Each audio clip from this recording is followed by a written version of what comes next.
Pastor Dan began talking to us about thinking and asking God what we should do, what we could do to support this Remove the Cones campaign. What if we gave something to God, something more than we would normally give, to support the mission of what God's trying to accomplish here at Gold Creek?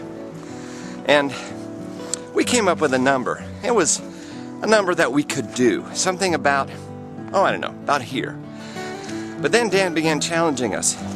He began asking us, what if you did more than you thought you could do? It was here in the park nearly a year ago, as I was running in the morning and talking with God about what we were going to do. I felt like God was asking me to do more. So my initial gift was here, and God said, do more. So I thought of something about here. But then God wouldn't leave that alone. God kept prompting me to ask for more, faith to do more and more, and much more than I thought I could do. When Ron talked with me about the building pledge, God had been speaking to me as well, and I knew that we needed to give. But the amount that Ron had in his head didn't quite match mine, and it was a little bit scary.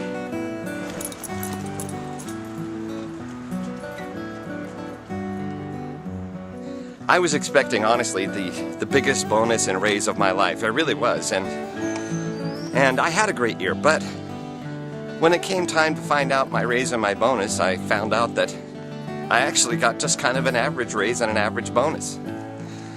And for the first time, I really got worried about if we could even meet that pledge.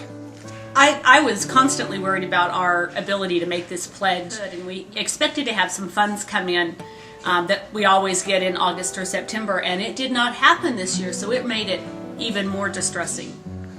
The truth is, like a lot of Americans, we were broke and deeply in debt. We lived beyond our means on a regular basis, using credit cards to spend more than we made. And it was in that desperation that God led me to the miracle, the blessing that was going to change our lives.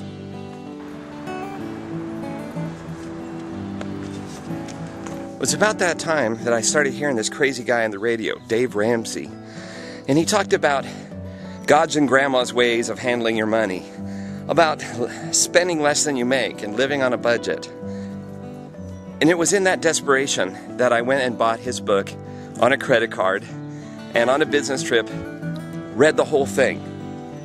And in early October of 2007, I made this video clip of destroying our credit cards because we wanted to make the commitment that we were going to live debt-free. And we were going to not only pay this incredible pledge that God had put on our hearts to give, but that we were at the same time going to find a way to eliminate the debt out of our life. Today is June 2008, and today we make the final payment on this incredible gift that God asked us to do. Something more than what we could do in and of ourselves. Now looking back on the last year since we made that decision, we have not only completed our pledge, but I know we're getting ready to give another pledge, and God has been able to take our finances from total destruction and in debt up to our eyeballs to where now we're going to be out of debt. We're going to be able to pay for some of our kids' college and totally be at peace, and in the future be able to give more than we ever could have thought. Did God give us more money? No. What God did was He changed my mind, and He taught me how to handle money. And He used Financial Peace University to do that. And a year ago, if you would have told me, Ron, here's the miracle that God's going to do. Not only are you going to pay this incredible gift that God put on your heart to give, but you're going to eliminate all the debt out of your life, except for the mortgage. We're still working on that one. But all the other debt is going to be eliminated. So today, the final payment, the final pledge will go in there. But within 30 days, the last piece of our debt will also be paid. Is this a miracle? Absolutely. You see, when you ask God, what if we did more than we thought we could do?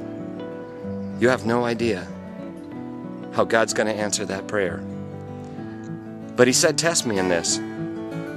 So go ahead, put God to the test.